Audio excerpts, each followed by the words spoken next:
우리가 저번에 영어 논문 작성에는 두 가지의 능력이 필요하다고 했는데요. 그 중에 오늘은 작문 능력을 향상시키는 몇 가지 팁에 대해서 이야기해 보도록 하겠습니다. 영어 논문이라는 것은 영어로 작성된 논문이기 때문에 영어 실력도 필요하고 작문 실력도 필요합니다. 이 두 가지 중에 영어 실력이 좋은 것보다는 작문 실력이 좋은 게 더 낫다고 말씀드렸습니다. 제 경험상 몇 가지 팁을 말씀드리면, 첫 번째는 좋은 글을 많이 읽어야 됩니다. 무슨 일을 하든지 간에 명확한 기준이 있어야 실력을 향상시킬 수가 있습니다. 예를 들어서 다트를 던져서 높은 점수를 얻으려고 한다면 한 가운데가 가장 높은 점수고 바깥으로 나갈수록 낮은 점수라는 그 룰을 알아야 결국에는 노력을 통해서 좋은 점수를 얻을 수 있게 될 것입니다. 마찬가지로 좋은 글을 쓰려면 어떤 글이 좋은 글이고 어떤 글이 그렇지 않은지를 알아야 합니다. 이것을 위해서는 좋은 글을 많이 읽어야 합니다. 예를 들어서 칼럼 같은 경우에 길이도 적당하고 논리 전개가 무난하기 때문에 좋은 칼럼을 읽는 것도 한 가지 방법입니다. 그리고 대학원생 같은 경우에는 본인이 연구할 때에 꼭 읽어야 하는 중요한 레퍼런스 논문들이 있을 텐데, 그 중에 하나를 찍어서 여러 번 읽어서 그 내용을 완벽하게 숙지하고 나중에는 그 논문을 보지 않고도 그 아웃라인과 그 논리 전개를 스스로 재현해낼 수 있을 정도로 숙지하는 것도 하나의 방법이 될 수가 있습니다. 굳이 영문을 읽을 필요는 없습니다. 하지만 영어 실력 향상을 위해서는 영어로 된 좋은 글을 읽는 것도 나쁘지 않겠죠. 두 번째는 글을 자주 적어봐야 실력이 늡니다. 자주 적어보는 것만큼 실력 향상에 도움이 되는 것은 없을 것입니다. 그런데 어떤 사람은 글을 쓰는 것 자체에 어려움을 느끼기도 합니다. 일상 대화를 나누거나 발표할 때는 논리도 뛰어나고 아무 문제가 없는데도 글을 쓰라고 하면 어려움을 느낍니다. 이런 사람은 적어야 할 내용을 말로 하면서 녹음을 하고 나중에 그 녹음 내용을 바탕으로 녹취를 하는 것도 한 가지 방법이 될 수가 있습니다.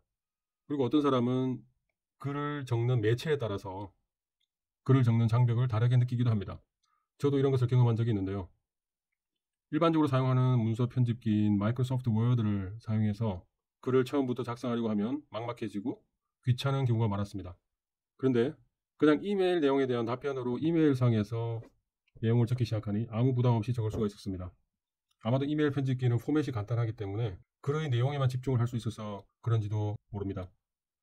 우리가 친구나 아는 사람에게 문자나 카톡 문자를 작성할 때 부담을 느끼는 사람은 없을 것입니다. 이런 의미에서 문자나 카톡 문자의 형태로 글을 적어보는 것도 좋은 방법이 될 수가 있습니다. 비슷한 맥락에서 완전히 백지 상태에서 글을 쓰기보다 이미 작성이 되어 있는 템플릿을 사용해서 적기 시작하면 부담을 훨씬 줄일 수도 있습니다. 세 번째는 아웃라인을 잡고 작문하는 습관을 들이는 것이 좋습니다. 이것은 우리가 작문을 배울 때 항상 들어오던 내용인데 많은 사람들이 이를 따르지 않고 있죠. 물론 아예 아무것도 적지 않는 것보다는 아웃라인을 무시하고서라도 아무 것이라도 브레인스토밍 식으로 적기 시작하는 것이 좋습니다. 하지만 그런 단계를 통과했다면 아웃라인을 잘 잡고 글을 작성하는 것이 결국에는 가장 시간을 아끼는 방법입니다. 아웃라인을 잡는다는 것은 처음부터 글 전체의 논리를 잡고 글을 쓴다는 뜻입니다. 바꿔 말하면 많은 사람들이 아웃라인 없이 글을 작성하는 이유는 논리가 부족해서이기 때문일 수도 있습니다. 우리가 적는 대부분의 글의 형식은 보고서나 논문입니다. 이것은 Abstract, Introduction, Research and Discussion 이런 식으로 어느 정도 항목이 정해져 있습니다. 그래서 처음에는 각 항목 내에서라도 아웃라인을 잡고 글을 쓰는 연습을 하는 것이 좋습니다. 지금까지 말씀드린 세 가지 팁을 종합하면 좋은 글을 많이 읽어야 되고 글을 자주 적어 봐야 되고 아웃라인부터 잡고 글을 적는 습관을 들여야 합니다. 그리고 마지막으로 오늘은 글쓰기에 대해서 얘기했지만 글쓰기와 말하기, 즉 작문 능력과 발표 능력은 서로 동떨어진 것이 아니라 연결되어 있습니다. 그리고 이 두 가지는 같은 기초 위에 놓여 있는데 그것은 바로 논리입니다. 그래서 우리가 평소에 논리적 사고를 향상시킬 필요가 있습니다.